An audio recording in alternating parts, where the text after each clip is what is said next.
ॐ अथ श्री ऋणहर्ता गणेशस्तोत्रम्। ॐ सिन्दूरवर्णद्विभुजं गणेशं लम्बोदरं पद्मदले निविष्टं ब्रह्मादिदेवैः परिसेव्यमानं सिद्धैर्युतं तं प्रणमामि देवम्। अथ स्तोत्रम्।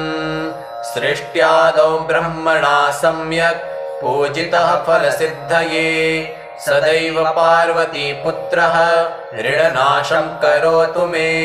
त्रिपुरस्य वधात् पूर्वं शम्भुना सम्यगर्चितः सदैव पार्वतीपुत्रः ऋणनाशं करोतु मे। हिरण्यकश्यपादीनां वधार्थे विष्णुनार्चितः सदैव पार्वतीपुत्रः ऋणनाशं करोतु मे।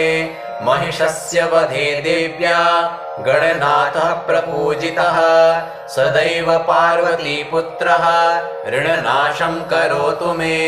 तारकस्य वधात् पूर्वं कुमारेण प्रपूजितः सदैव पार्वतीपुत्रः ऋणनाशं करोतु मे।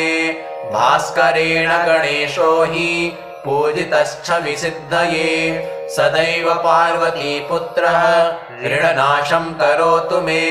शशिना कान्तिवृद्ध्यर्थं पूजितो गणनायकः सदैव पार्वतीपुत्रः ऋणनाशं करोतु मे। पालनाय च तपसां विश्वामित्रेण पूजितः सदैव पार्वतीपुत्रः ऋणनाशं करोतु मे। इदं तृणहरस्तोत्रं तीव्रदारिद्र्यनाशनम् एकवारं पठे नित्यं वर्षमेकं समाहितः दारिद्र्यं दारुणं त्यक्त्वा कुबेरसमतां व्रजेत्। दारिद्र्यं दारुणं त्यक्त्वा कुबेरसमतां व्रजेत्।